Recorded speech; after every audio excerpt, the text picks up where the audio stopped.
રાજકોટ જિલ્લાના ઉપલેટામાં દિવ્યજ્યોતિ દિવ્યાંગ સંસ્થાને મુલાકાત લેવા સ્વામિનારાયણ મંદિરના સ્વામી ઉપલેટા દિવ્યજ્યોતિ દિવ્યાંગ સેવા સંસ્થામાં સ્વામિનારાયણ ભગવાનની સંતોની પધરામણી, જેમાં કલ્યાણમૂર્તિ સ્વામી જૂનાગઢ વેદ ચિંતન સ્વામી સાળંગપુરવાળા પધારેલ હતા અને દિવ્યાંગ બાળકો સાથે મુલાકાત કરી અને આશીર્વાદ આપ્યા. જે આ સંસ્થા સાથે જોડાયેલા છે તેને ધન્યવાદ આપ્યા અને કહ્યું કે આ બાળકોને સારી રીતે સાચવવા એ પણ એક ધન્યવાદને પાત્ર છે, કારણ કે આ બાળકોને કોઈ પણ જાતની ખબર પડતી ન હોય ત્યારે આ લોકોને સાચવવા પણ અને બધું શીખવાડવું બહુ કઠિન હોય છે.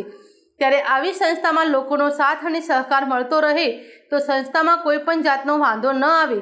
જય દ્વારકાધીશ, જય ભોલેશ્વર મહાદેવ, જય માતાજી, જય સ્વામિનારાયણ.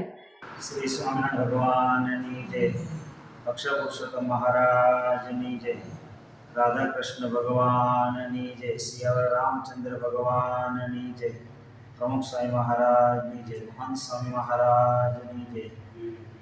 દિવ્ય જ્યોત વિકલાંગ સંસ્થા એના દ્વારા બાળકોને સેવાનું ખૂબ સુંદર કાર્ય થઈ રહ્યું છે. આજની મુલાકાત લીધી અને સંપૂર્ણ જે સંસ્થા છે એ સંસ્થાની અંદર જે કે બધા ટ્રસ્ટીઓ ત્યાં બધા મહેનત કરી રહ્યા છે, બધાને ખૂબ ખૂબ ધન્યવાદ આપવામાં આવે છે અને બાળકોનો સર્વાંગી વિકાસ થાય અને સાથે સાથે મંદબુદ્ધિના બાળકોની ખૂબ સારી સેવા, ખૂબ જ મહિમાથી અને દરેકની અંદર ભગવાનને જોવાની દૃષ્ટિ સાથે કાર્ય કરી રહ્યા છે.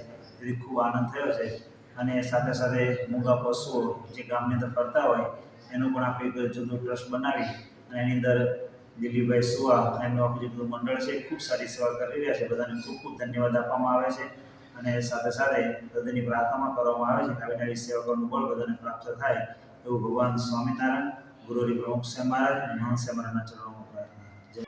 Bureau report Arsibhai Ahir, Upleta.